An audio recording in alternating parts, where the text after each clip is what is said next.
Escrito 121. La época del ministerio de gracia de Miguel.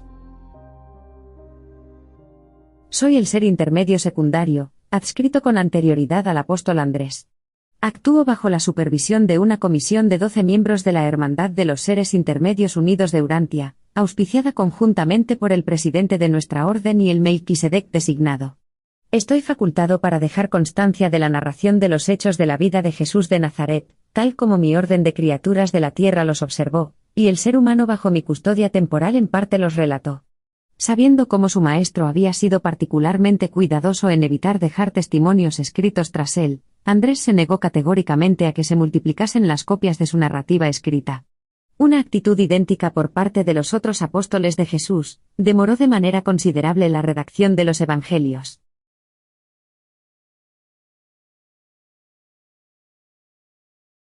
1.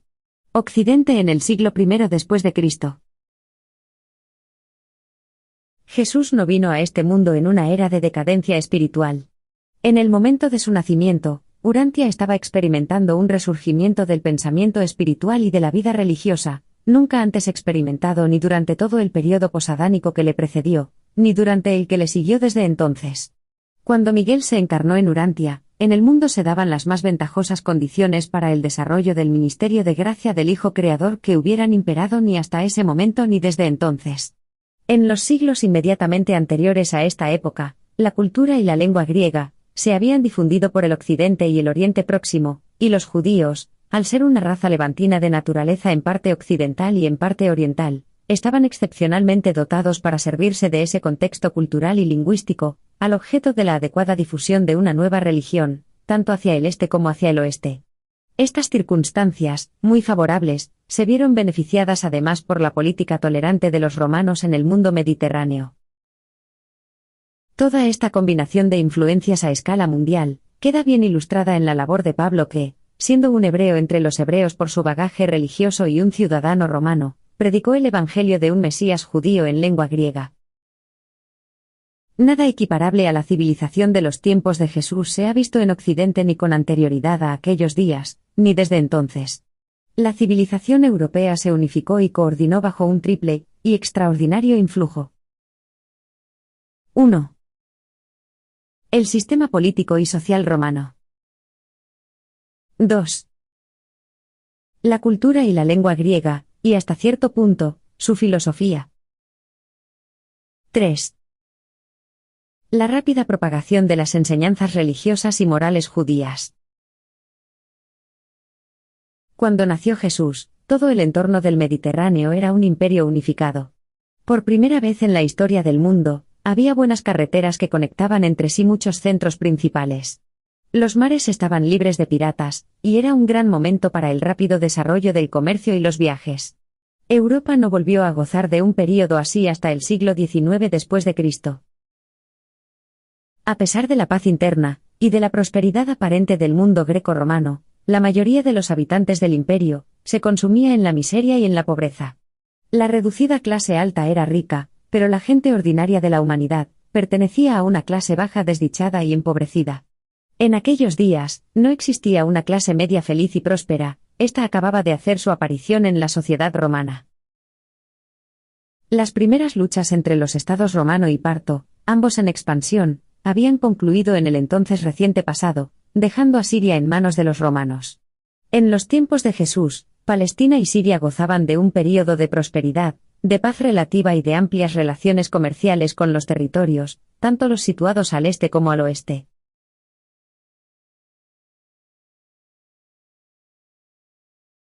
2. El pueblo judío. Los judíos formaban parte de la raza semita más antigua. En ella se incluía también a los babilonios, a los fenicios y a los enemigos más recientes de Roma, a los cartagineses. Durante la primera parte del siglo I después de Cristo, los judíos constituían, de entre los pueblos semitas, el grupo más influyente, ocupando una posición geográfica particularmente estratégica en el mundo, por lo que se refiere a cómo el comercio se organizaba y regía en ese momento. Muchas de las grandes carreteras que unían a las naciones de la antigüedad, pasaban por Palestina, que de este modo se convirtió en el punto de encuentro, o encrucijada, de 3 continentes. Por Palestina pasaban continuamente viajeros, comerciantes al igual que los ejércitos de Babilonia, Asiria, Egipto, Siria, Grecia, Partia y Roma. Desde tiempos inmemoriales, muchas rutas de caravanas procedentes del Oriente atravesaban alguna parte de esta región, en dirección a los pocos buenos puertos del extremo oriental del Mediterráneo, desde donde los barcos transportaban sus cargamentos a todo el occidente marítimo.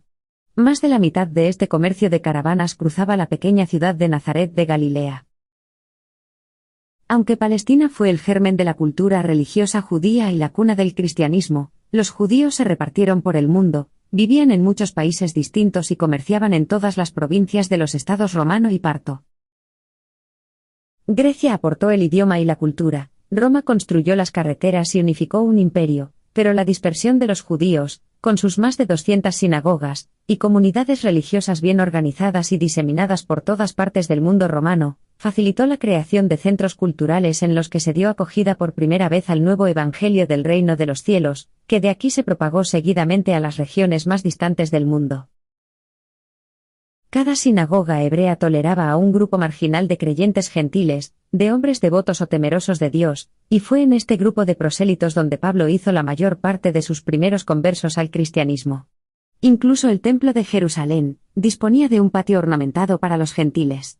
Había una relación muy estrecha entre la cultura, el comercio y el culto de adoración de Jerusalén y Antioquía. En Antioquía se llamó por primera vez cristianos a los discípulos de Pablo. La centralización del culto de adoración judío en el templo de Jerusalén significó por igual la clave de la supervivencia de su monoteísmo, y la promesa de que se cultivaría y proyectaría al mundo un concepto, nuevo y ampliado, de un solo Dios de todas las naciones y Padre de todos los mortales. El servicio del templo de Jerusalén representaba la supervivencia de un concepto cultural religioso, frente a la aciaga llegada por parte de los gentiles de una sucesión de mandatarios nacionales y persecutores raciales. El pueblo judío de aquel momento, aunque bajo el protectorado romano, gozaba de un grado considerable de autonomía, y recordando los entonces recientes actos heroicos de liberación de Judas Macabeo, y de sus inmediatos sucesores, vibraba ante la expectativa de la aparición inminente de un libertador todavía más grande, el tan esperado Mesías. La clave de la supervivencia de Palestina, el reino de los judíos, como estado semi-independiente, consistía en la política exterior del gobierno romano, que deseaba mantener el control sobre la carretera palestina de tránsito entre Siria y Egipto, al igual que sobre las estaciones terminales occidentales de las rutas de las caravanas entre Oriente y Occidente. Roma no deseaba que surgiese ninguna potencia en el Levante, que pudiera poner freno a su futura expansión en estas regiones. La política de intrigas que tenía como objeto el enfrentamiento entre la Siria seleucida y el Egipto tolemaico, necesitaba favorecer en Palestina un estado separado e independiente. La política romana, la decadencia de Egipto y el progresivo debilitamiento de los seleucidas, ante el creciente poder de Partia explican por qué, durante varias generaciones un grupo pequeño y poco poderoso de judíos pudo mantener su independencia, en contra de los seleucidas del norte y de los ptolomeos del sur. Los judíos atribuían esta libertad e independencia fortuitas del régimen político de los pueblos más poderosos que les rodeaban, al hecho de que ellos eran el pueblo elegido, esto es, a la intervención directa de Yahvé. Esta actitud de superioridad racial hizo que les resultara muy difícil soportar el protectorado romano, cuando éste finalmente recayó sobre su tierra. Pero, incluso en esa triste hora, los judíos se negaron a admitir que su misión en el mundo era espiritual, no política. En los tiempos de Jesús, los judíos se mostraban extraordinariamente temerosos y recelosos, porque estaban gobernados por un extranjero, Herodes el Idumeo, que había tomado la jefatura de Judea, congraciándose hábilmente con los gobernantes romanos. Aunque profesara su lealtad a la observación del ceremonial hebreo, Herodes procedió a construir templos a muchos dioses extranjeros. Las relaciones amistosas de Herodes con los gobernantes romanos propiciaron un mundo seguro al viajero judío, abriéndose el camino a una mayor penetración de los judíos, con el nuevo Evangelio del Reino de los Cielos, hasta zonas remotas del Imperio Romano y hasta distintas naciones extranjeras aliadas. El reinado de Herodes también hizo una gran contribución a la posterior mezcla de las filosofías hebrea y helenística. Herodes construyó el puerto de Cesarea, lo que ayudó además a hacer de Palestina el cruce de caminos del mundo civilizado. Herodes murió en el año 4 a.C., y su hijo Herodes Antipas gobernó en Galilea y Perea, durante la juventud y el ministerio de Jesús, hasta el año 39 después de Cristo. Al igual que su padre, Antipas fue un gran constructor. Reconstruyó muchas de las ciudades de Galilea, incluyendo el importante centro comercial de Séforis. Los dirigentes religiosos de Jerusalén y los maestros rabínicos no tenían una buena opinión de los galileos. Cuando Jesús nació, Galilea era más gentil que judía.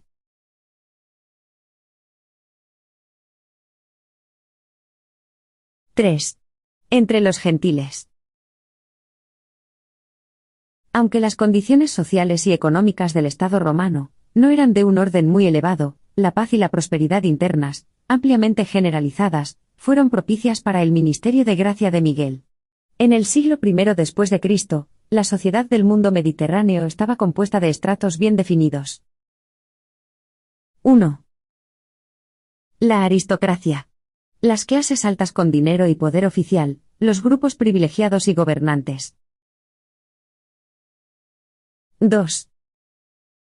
Los grupos comerciales. Los comerciantes más poderosos y los banqueros, los grupos empresariales, los grandes importadores y exportadores, los comerciantes internacionales. 3. La pequeña clase media. Este grupo, aunque reducido de hecho, era muy influyente y aportó el pilar moral de la Iglesia cristiana primitiva, que alentó a estos grupos a que continuaran realizando sus distintos oficios y actividades comerciales. Entre los judíos, muchos de los fariseos pertenecían a esta clase de comerciantes. 4. El proletariado libre.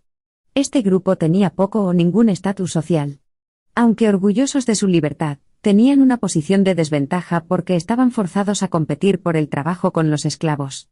Las clases altas los miraban con desprecio, admitiendo que solo servían para fines de reproducción. 5.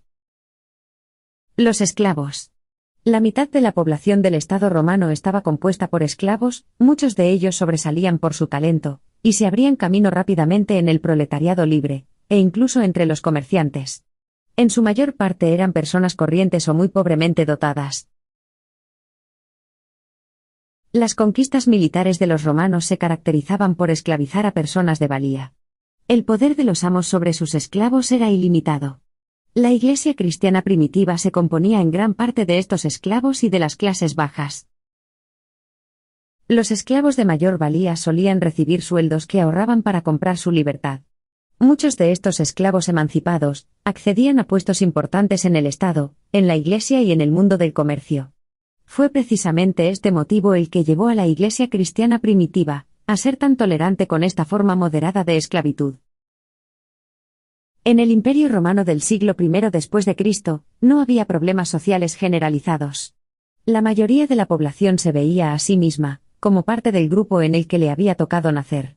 Siempre había una puerta abierta para que las personas capaces y de talento pudieran escalar del estrato inferior de la sociedad romana al superior, pero la mayoría se contentaba con su rango social. No tenían conciencia de clase ni tampoco consideraban injustas o equivocadas las distinciones existentes. El cristianismo no fue, en sentido alguno, un movimiento económico que pretendiera aliviar la miseria de las clases oprimidas. Aunque en todo el Imperio Romano, la mujer gozaba de mayor libertad que en Palestina, donde su situación era más restrictiva, la devoción a la familia y la afectividad natural de los judíos sobrepasaban con creces a las del mundo de los gentiles.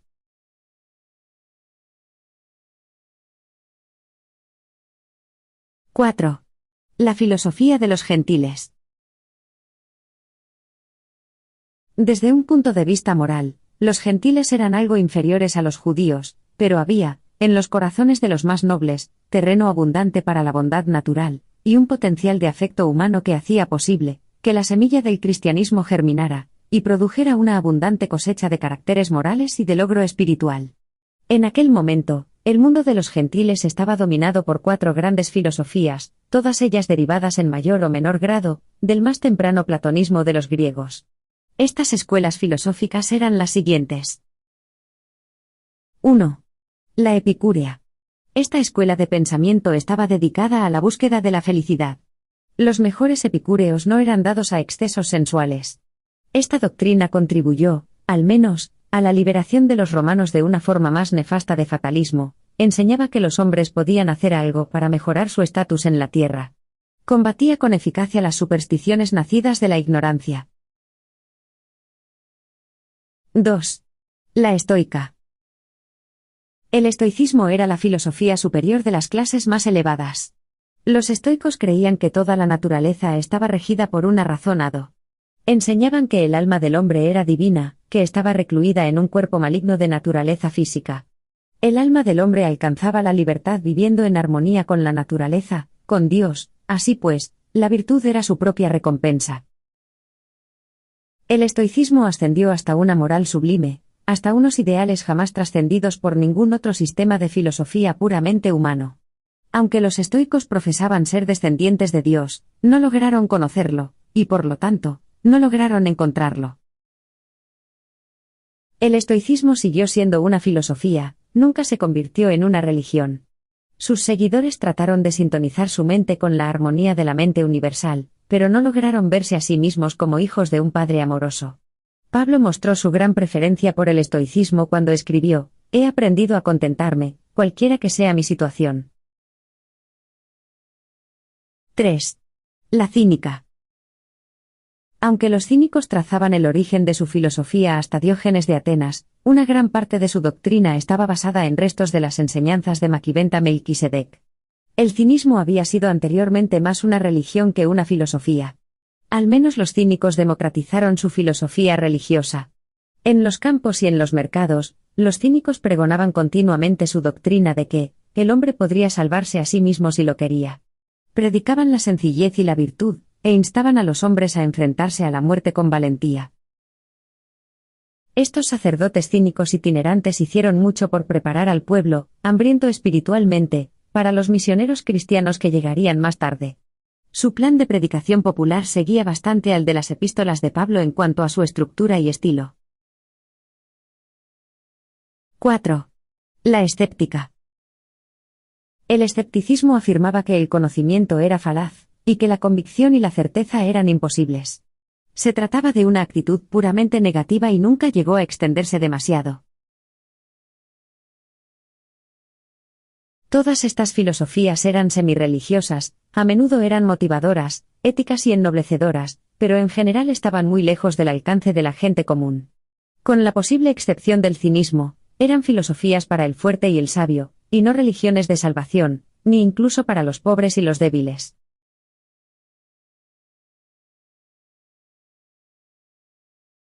5. Las religiones de los gentiles.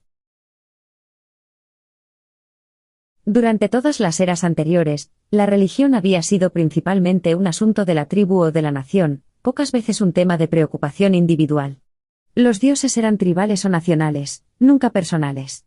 Se trataba de unos sistemas religiosos que daban poca satisfacción a las aspiraciones espirituales individuales de la gente corriente.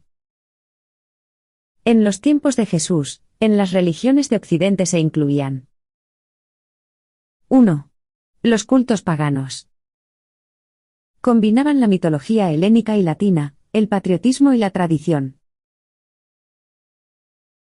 2. El culto de adoración al emperador. Esta deificación del hombre como símbolo del Estado, indignaba seriamente a los judíos y a los primeros cristianos, y llevó directamente a las encarnizadas persecuciones de estas dos iglesias por parte del gobierno romano. 3. La astrología. Esta pseudociencia de Babilonia se convirtió en todo el imperio grecorromano en una religión. Ni incluso en el siglo XX le ha sido posible al hombre liberarse del todo de esta creencia supersticiosa. 4. Las religiones de misterio. En aquel mundo tan espiritualmente hambriento, afluyeron los cultos de misterio, nuevas y extrañas religiones provenientes del Levante, que cautivaban al hombre común con la promesa de la salvación individual. Estas religiones se convirtieron rápidamente en la creencia generalizada de las clases más bajas del mundo grecorromano. E hicieron mucho por preparar el camino para la rápida difusión de las enseñanzas cristianas, inmensamente superiores, que impartían un concepto majestuoso de la deidad, junto a una teología fascinante para los inteligentes, y el profundo ofrecimiento de la salvación para todos, incluyendo al hombre medio de aquellos días, ignorante pero espiritualmente hambriento. Las religiones de misterio representaban el fin de la era de las creencias nacionales, y dieron lugar al nacimiento de numerosos sistemas de culto personales. Había muchos de ellos, pero todos tenían características comunes. 1. Una leyenda mítica, un misterio, de ahí su nombre. Como norma, el misterio aludía a la vida, muerte y vuelta a la vida de un dios, tal como se ilustra en las enseñanzas del mitraísmo, que durante cierto tiempo fue contemporáneo y compitió con el creciente sistema de culto cristiano de Pablo. 2. Las religiones de misterio eran interraciales y sin límites nacionales. Eran personales y fraternales, y dieron origen a hermandades religiosas y a numerosas organizaciones sectarias. 3. En cuanto a sus servicios religiosos, se caracterizaban por elaboradas ceremonias de iniciación e impresionantes sacramentos de adoración. Sus ritos y rituales secretos eran a veces espantosos y repugnantes. 4. Pero fuese cual fuese la naturaleza de sus ceremonias o el grado de sus excesos, estos cultos mistéricos invariablemente prometían a sus devotos la salvación, la liberación del mal, la supervivencia tras la muerte, y una vida perdurable en los reinos de la dicha, más allá de este mundo de pesares y esclavitud. Pero, no cometáis el error de confundir las enseñanzas de Jesús con los cultos mistéricos. Su popularidad revela la búsqueda del hombre por sobrevivir, y en consecuencia, una verdadera sed y hambre de una religión personal y de una rectitud individual. Aunque estos sistemas de cultos no lograron dar una adecuada satisfacción a este anhelo, sí prepararon el camino para la posterior aparición de Jesús, que verdaderamente trajo a este mundo el pan y el agua de vida. Procurando aprovechar la adhesión generalizada a los mejores tipos de las religiones de misterio, Pablo efectuó ciertas adaptaciones de las enseñanzas de Jesús, para hacerlas más aceptables a un mayor número de posibles conversos. Pero incluso estos arreglos de Pablo de las enseñanzas de Jesús, el cristianismo, resultaron ser superiores a lo mejor de estas religiones en que 1. Pablo enseñaba una redención moral, una salvación ética. El cristianismo proponía una nueva vida y proclamaba un nuevo ideal. Pablo prescindió de los ritos mágicos y de los encantamientos ceremoniales. 2. El cristianismo representaba una religión que trataba de resolver definitivamente el problema humano, porque no solo ofrecía rescatar del dolor e incluso de la muerte, sino que prometía también liberar del pecado, y la consiguiente dotación de un carácter recto con cualidades de supervivencia eterna. 3. Los cultos mistéricos se basaban en mitos. El cristianismo, tal como Pablo lo predicaba, se fundaba en un hecho histórico: Miguel, el Hijo de Dios, se daba de gracia a la humanidad. Entre los gentiles, la moral no estaba necesariamente relacionada, ni con la filosofía ni con la religión. Fuera de Palestina, no siempre se suponía que los sacerdotes de una religión debían llevar una vida moral. La religión judía, luego las enseñanzas de Jesús, y más tarde, la evolución del cristianismo de Pablo, constituyeron las primeras religiones europeas que pusieron de relieve la moral y la ética, exigiendo que los creyentes prestaran atención a las dos. Jesús nació en Palestina, en esta generación de hombres, dominados por unos sistemas filosóficos deficientes y perplejos, ante complejos sistemas de culto religiosos. Y a esta misma generación le ofrecería con el tiempo su evangelio de una religión personal, la filiación con Dios.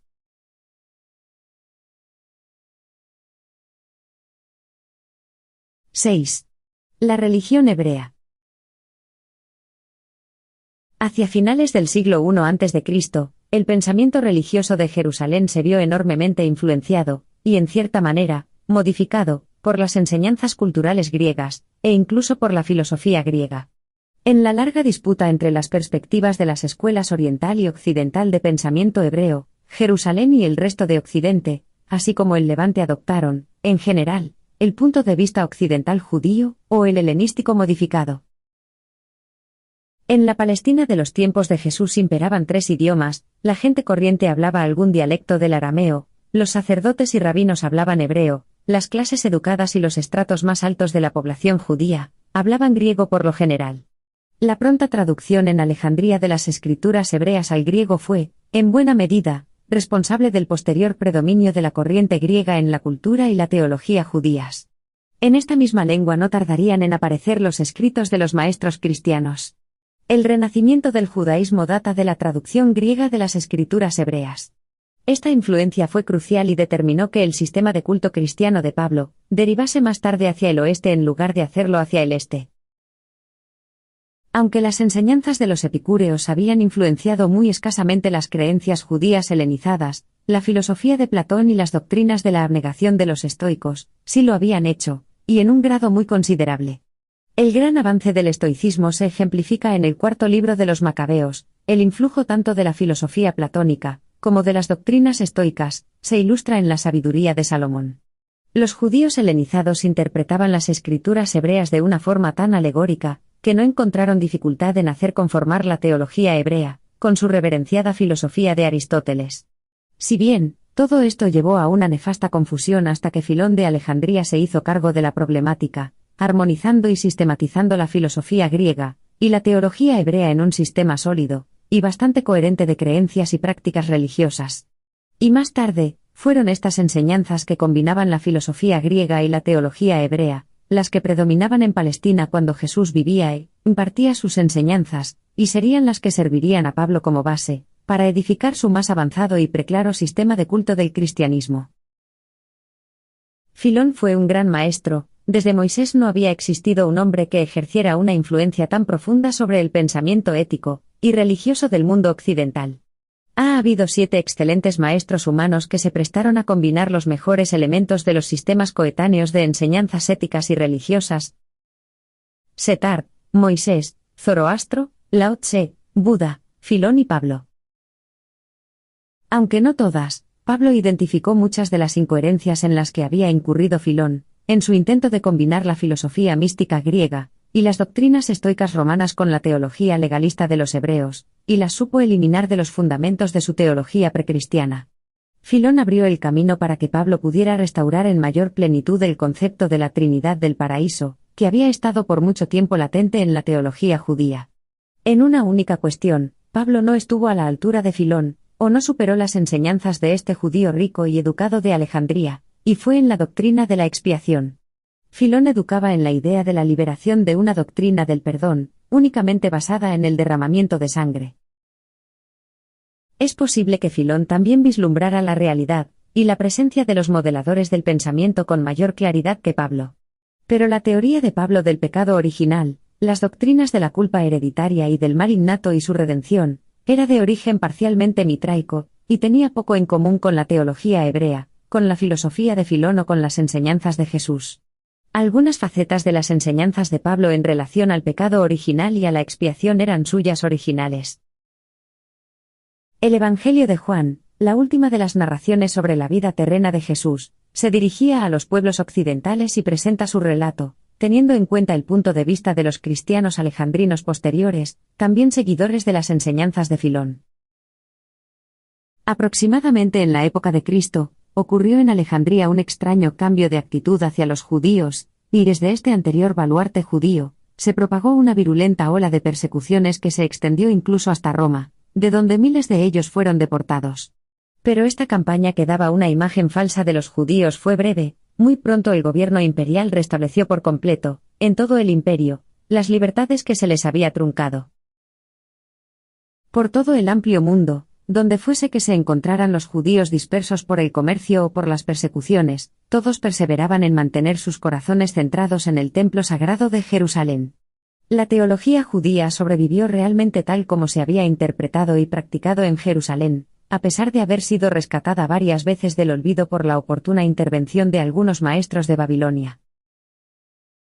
Hasta 2,5 millones de estos judíos dispersos solían dirigirse a Jerusalén para la celebración de sus festivales religiosos nacionales.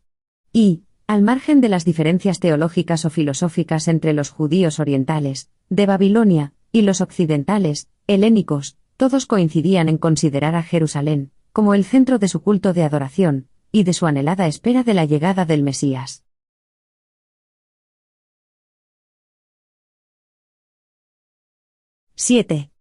Judíos y gentiles. En los tiempos de Jesús, los judíos habían llegado a un arraigado concepto de su origen, historia y destino. Entre ellos y el mundo gentil, habían erigido un espeso muro de separación, miraban las costumbres de los gentiles con enorme desprecio.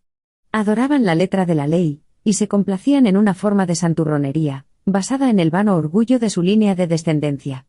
Se habían formado nociones preconcebidas sobre el Mesías prometido, y la mayoría de estas expectativas preveían a un Mesías, que llegaría como parte de su historia nacional y racial.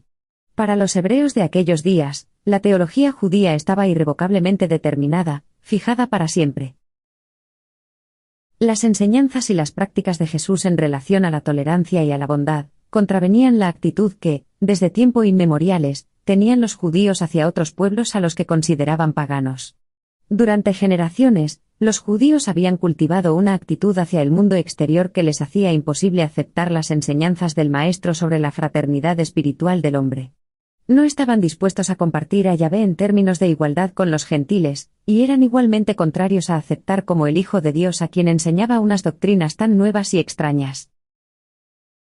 Los escribas, los fariseos y los sacerdotes mantenían al pueblo judío en una terrible sujeción al ritualismo y al legalismo, una sujeción mucho más real que la debida al gobierno político romano. Los judíos del tiempo de Jesús, no solo estaban bajo el sometimiento de la ley, sino que estaban igualmente atados a las exigencias serviles de las tradiciones, que afectaban e invadían todos los ámbitos de su vida personal y social. Estas minuciosas reglas de conducta se aplicaban y gobernaban a cualquier judío leal, y no es de extrañar que rechazaran de inmediato a cualquiera de los suyos, que osara ignorar sus sagradas tradiciones, y que se atreviese a desacatar las reglas de conducta social por tanto tiempo veneradas. Era difícil que pudiesen tener una opinión favorable de las enseñanzas, de quien no dudaba en entrar en conflicto con los dogmas establecidos, según creían, por el mismo padre Abraham. Moisés les había dado la ley, y no estaban dispuestos a ponerla en tela de juicio. Durante el siglo I después de Cristo, la interpretación oral de la ley por los maestros reconocidos, los escribas, había llegado a primar sobre la misma ley escrita. Y todo esto hizo que algunos líderes religiosos de los judíos pudieran fácilmente disponer a la gente en contra de la aceptación de un nuevo evangelio. Estas circunstancias imposibilitaban a los judíos cumplir su destino divino como mensajeros del nuevo evangelio de libertad religiosa y espiritual. No pudieron romper las cadenas de la tradición. Jeremías había hablado de una ley que se escribirá en el corazón de los hombres, Ezequiel había hecho referencia a un nuevo espíritu que habitará en el alma del hombre y el salmista había orado a Dios, que dentro de él creara un corazón limpio y renovara un espíritu recto. Pero cuando la religión judía de las buenas obras, y de la esclavitud a la ley fue víctima del estancamiento de la inercia tradicionalista, la acción de la evolución religiosa se desplazó al oeste, hacia los pueblos europeos. Y así fue como un pueblo diferente fue llamado a llevar al mundo una teología en avance, un sistema de enseñanza que englobaba la filosofía de los griegos, la ley de los romanos, la moral de los hebreos y el evangelio de la santidad de la persona, y de la libertad espiritual elaborado por Pablo, sobre la base de las enseñanzas de Jesús. El sistema de culto cristiano de Pablo tenía como marca de nacimiento la moral de los hebreos. Los judíos concebían la historia como la providencia de Dios, Yahvé obrando. Los griegos aportaron a las nuevas enseñanzas unos conceptos más claros de la vida eterna. En cuanto a su teología y su filosofía, las doctrinas de Pablo tuvieron la influencia no solo de las enseñanzas de Jesús, sino también de Platón y Filón. En cuanto a su ética, se inspiró no solamente en Cristo sino también en los estoicos. El Evangelio de Jesús, tal como quedó plasmado en el sistema de culto paulino del cristianismo de Antioquía, se mezcló con las enseñanzas siguientes. 1.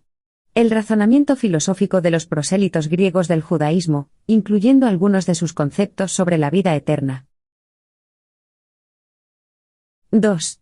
Las atractivas enseñanzas de los cultos de misterio imperantes en esa época, especialmente las doctrinas mitraicas de la redención, la expiación y la salvación por medio del sacrificio hecho por algún dios. 3. La sólida moral de la religión judía establecida. En los tiempos de Jesús, el Imperio Romano del Mediterráneo, el reino parto y los pueblos limítrofes, poseían ideas rudimentarias y primitivas sobre la geografía del mundo, la astronomía, la salud y la enfermedad, y naturalmente, se extrañaban de las novedosas y sorprendentes afirmaciones del carpintero de Nazaret. La idea de la posesión de espíritus, buenos y malos, se aplicaba no simplemente a los seres humanos, sino también, como muchos pensaban, a las rocas y a los árboles. Era una época de encantamientos, y se creía que los milagros eran algo común.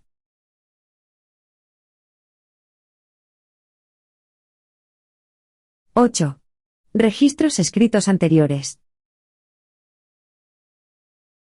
En lo posible, y acorde con nuestro mandato, hemos procurado hacer uso, y hasta cierto punto, armonizar los registros escritos existentes en Urantia que tuviesen que ver con la vida de Jesús. Aunque hemos podido acceder al texto perdido del apóstol Andrés, y nos hemos beneficiado de la colaboración de una inmensa multitud de seres celestiales, que estaban en la tierra en los tiempos del ministerio de gracia de Miguel, en particular de su modelador ahora en estado personal, también ha sido nuestra intención utilizar los llamados Evangelios de Mateo, Marcos, Lucas y Juan. Estos textos del Nuevo Testamento tuvieron su origen en las circunstancias siguientes. 1. El Evangelio de Marcos. Juan Marcos escribió el relato más temprano, a excepción de las notas de Andrés, más breve y más sencillo sobre la vida de Jesús, y presentó al Maestro como servidor, como hombre entre los hombres. Aunque Marcos era un muchacho que estuvo presente en muchas de las escenas que describe, su relato es, en realidad, el Evangelio según Simón Pedro. Fue primeramente acompañante de él y, más tarde, de Pablo. Marcos escribió este relato a instancias de Pedro, y ante la insistente petición de la Iglesia de Roma. Conociendo la firmeza con la que el Maestro se negaba a redactar sus enseñanzas, mientras vivía en la tierra en la carne, Marcos, como los apóstoles y otros discípulos principales, dudó en ponerlas por escrito. Pero Pedro se percató de que la Iglesia de Roma necesitaba la ayuda de esta narración escrita, y Marcos accedió a prepararla. Tomó muchas notas antes de que Pedro muriese en el año 67 después de Cristo, y de acuerdo con el borrador aprobado por Pedro, comenzó a escribir el Evangelio para dicha iglesia. Lo comenzó a escribir poco después de la muerte de Pedro, y lo terminó hacia fines del año 68 después de Cristo. Lo redactó basándose enteramente en su propia memoria y en la de Pedro. Desde entonces, el texto sufrió bastantes cambios, se eliminaron numerosos pasajes y, más adelante, se añadió material para reemplazar la última quinta parte del Evangelio original, que se perdió del primer manuscrito incluso antes de ser copiado. El relato de Marcos, junto con las notas de Andrés y Mateo, sirvió de base para la redacción de todas las narraciones evangélicas posteriores que describían la vida y enseñanzas de Jesús. 2. El Evangelio de Mateo. El llamado Evangelio según Mateo es el relato de la vida del Maestro, escrito para la edificación de los cristianos judíos. El autor de este texto trata continuamente de demostrar que mucho de lo que hizo Jesús en su vida, fue para que se cumpliera lo que había dicho el profeta. El Evangelio de Mateo describe a Jesús como hijo de David, y lo presenta mostrando un gran respeto por la ley y los profetas. El apóstol Mateo no escribió este Evangelio. Lo escribió Isador, uno de sus discípulos. Para esta labor, Isador dispuso no solo de los recuerdos personales que tenía Mateo de estos acontecimientos, sino también de cierta anotación que éste había hecho de los dichos de Jesús, inmediatamente tras la crucifixión. Mateo escribió este texto en arameo, Isador escribió en griego. Al atribuir el Evangelio a Mateo, no hubo intención de engaño. En esos tiempos, aquella era la costumbre en la que los pupilos honraban a sus maestros. El texto original de Mateo se revisó y amplió, en el año 40 después de Cristo, justo antes de que éste partiera de Jerusalén para predicar el Evangelio. Se trataba de un documento privado, la última copia se destruyó en el incendio de un monasterio sirio en el año 416 después de Cristo. Isador huyó de Jerusalén en el año 70 después de Cristo, tras el asedio de la ciudad por los ejércitos de Tito, llevándose con él a Pella una copia de las notas de Mateo. En el año 71, mientras vivía en Pella, Isador escribió el Evangelio según Mateo. Tenía también con él las primeras 4/5 partes de la narración de Marcos. 3. El Evangelio de Lucas. Lucas, el médico de Antioquía de Pisidia, fue un converso gentil de Pablo, y escribió una historia muy diferente de la vida del Maestro. En el año 47 después de Cristo, comenzó a seguir a Pablo y a conocer la vida y las enseñanzas de Jesús. Lucas mantiene mucho de la gracia del Señor Jesucristo en su texto, al haber recopilado los hechos que relata de Pablo y de otras personas. Lucas presenta al maestro como amigo de publicanos y pecadores. Hasta después de la muerte de Pablo, Lucas no redactó sus muchas notas en forma de evangelio. Lucas escribió en Acaya durante el año 82. Planeaba escribir 3 libros sobre la historia de Cristo y del cristianismo, pero murió en el año 90, justo antes de terminar la segunda de estas obras, Los Hechos de los Apóstoles. Lucas reunió el material para su evangelio tomándolo, en primer lugar, de la historia de la vida de Jesús, tal como Pablo se la había relatado. Por lo tanto, el evangelio de Lucas es, de alguna manera, el evangelio según Pablo. Pero Lucas tenía otras fuentes de información. No solamente entrevistó a decenas de testigos presenciales de los numerosos episodios de la vida de Jesús de los que tomó nota, sino que también tenía con él una copia del Evangelio de Marcos, esto es, de sus 4 primeras quintas partes, de la narración de Isador y de un breve texto redactado en el año 78 después de Cristo, en Antioquía, por un creyente llamado Cedes. Lucas contaba igualmente con una copia fragmentada y muy revisada de algunas notas supuestamente realizadas por el apóstol Andrés. 4. El Evangelio de Juan. El Evangelio según Juan relata gran parte de la obra de Jesús en Judea y alrededor de Jerusalén no mencionada en los otros textos. Se trata del llamado Evangelio según Juan el hijo de Zebedeo, y aunque Juan no la escribió, ciertamente la inspiró. Desde su primera redacción, se ha revisado repetidas veces, para dar la apariencia de que el mismo Juan la había escrito. Cuando se redactó este texto, Juan tenía los otros evangelios y observó que había muchas omisiones, por consiguiente, en el año 101 después de Cristo, alentó a su acompañante Natán, un judío griego de Cesarea, a que acometiera la tarea de escribir. Juan aportaba el material de memoria, y en referencia a los 3 evangelios ya existentes. Juan no contaba con ningún registro escrito por él mismo sobre el tema, aunque sí escribió la epístola denominada, la primera de San Juan, que era una carta de presentación del trabajo realizado por Natán bajo su dirección. Todos estos autores describieron con honestidad a Jesús, tal como ellos lo habían visto, lo recordaban o habían sabido de él, y en la medida en la que sus conceptos de estos distantes acontecimientos se vieron influenciados por su posterior adopción de la teología paulina del cristianismo. Y estos textos, aunque imperfectos, han bastado para cambiar el curso de la historia de Urantia durante casi 2000 años. Agradecimientos. Para llevar a cabo mi cometido de reelaborar las enseñanzas de Jesús de Nazaret y de volver a narrar su obra, me he servido ampliamente de todas las fuentes documentales e informativas del planeta. Mi motivo principal ha sido preparar un texto que no solamente iluminara a la generación de hombres ahora vivos, sino que pudiera ser igualmente de utilidad a todas las generaciones futuras. De la inmensa reserva de información que se me ha facilitado, he seleccionado aquella más idónea para el logro de este propósito. En la medida de lo posible, he obtenido mi información de fuentes exclusivamente humanas. He recurrido a esos documentos de orden sobrehumano, únicamente en el caso de que tales fuentes humanas fuesen insatisfactorias. Cuando alguna mente humana ha expresado razonablemente bien las ideas y los conceptos de la vida y de las enseñanzas de Jesús, siempre he dado preferencia a tales patrones de pensamiento supuestamente humanos. Aunque he tratado de adaptar la expresión verbal para conformarla, del mejor modo, con nuestro concepto del significado verdadero, y de la auténtica importancia de la vida y de las enseñanzas del Maestro, en la medida de lo posible, me he ajustado, en todas mis narraciones, al concepto real y al patrón de pensamiento humanos.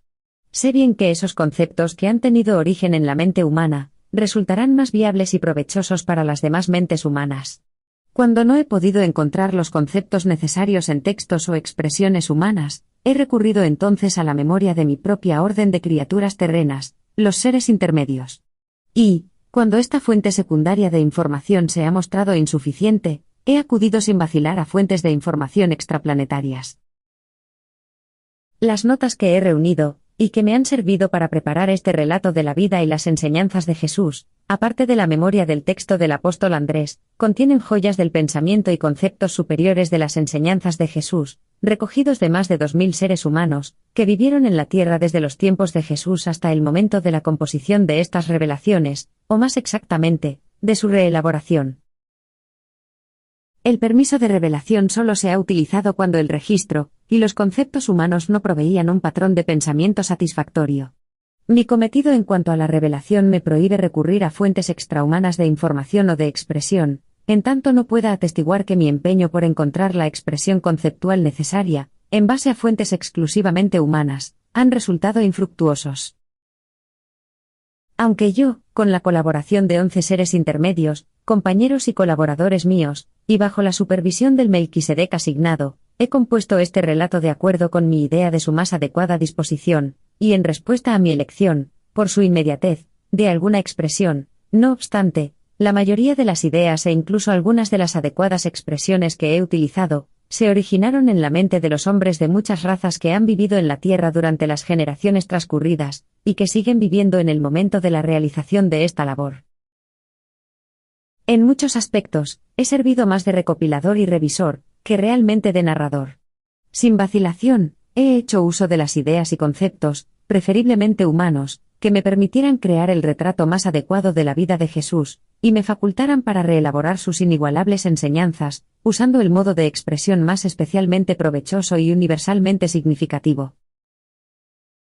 En nombre de la Hermandad de los Seres Intermedios Unidos de Urantia, reconozco, con mi mayor agradecimiento, nuestra deuda con todos los recursos textuales y conceptuales, utilizados de aquí en adelante, para elaborar nuestra nueva exposición de la vida de Jesús en la Tierra.